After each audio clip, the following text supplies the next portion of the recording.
to moderate this session with the very distinguished participants and speakers we have with us today.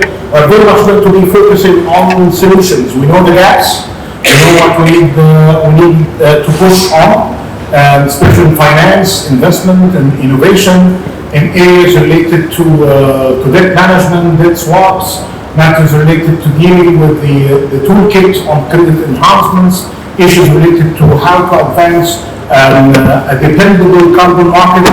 But and this is very much my job with my colleagues as the GFANZ Africa chair of its board is here, of course, on the executive side of it.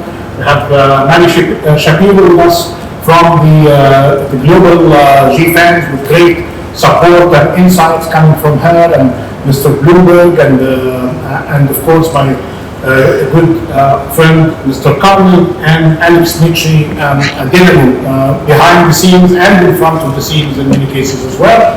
But we have great speakers today, and I will not take much of their time. Of course, I'm honored to have with us His Excellency Minister Mohamed Maait, comes with many capacities, as of course, as the competent Minister of Finance of Egypt. He is leading an important coalition for debt and sustainability with a group of African ministers and beyond.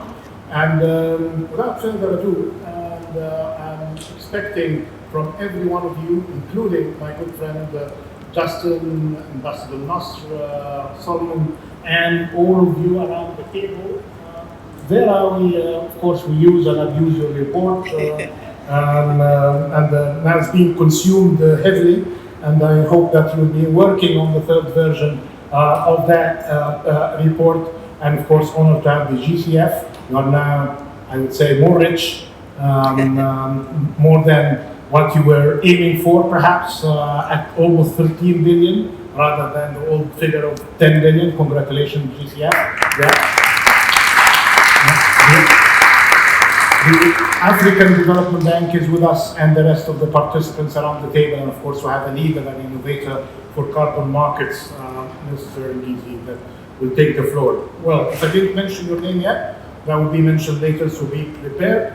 And I like good that Sagrika is just next to me, because she is more than a timekeeper. She alerts me if I'm going offline, which I already did several times. But anyways, so now we are in part one. Yeah, thank you.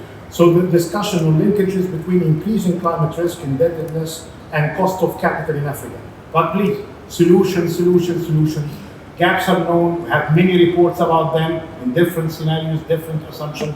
What we should really be doing better going forward on the finance side, on the technology issues, on the incentive front, and in this cross-cutting theme, with all of them, that we need capacity. I'm very grateful to the leadership of Mani Schapiro and the UN system, represented by my good friend, the special envoy, the head of CAT, Selwyn Hart, on capacity development, and we just launched a global platform for that. So you will hear more about opportunities, not about problems, solutions, not about the troubles and the questions. You can always remind us of them if we didn't forget them, but we know that we are not on track despite the many attempts, and now we need to be back on track, not just on climate action, but SDG action. Because surprise, they are the same. No contradiction. And Tilly just joined us, and congratulations for your appointment and the head of CIF. And we are very proud of you for many reasons, for your competence, for you being a very energetic and achiever of women of Africa, and you are a member of GFANZ Africa, so we can claim credit for you. Right. Minister, can we start with the minister? Good. Minister Maait.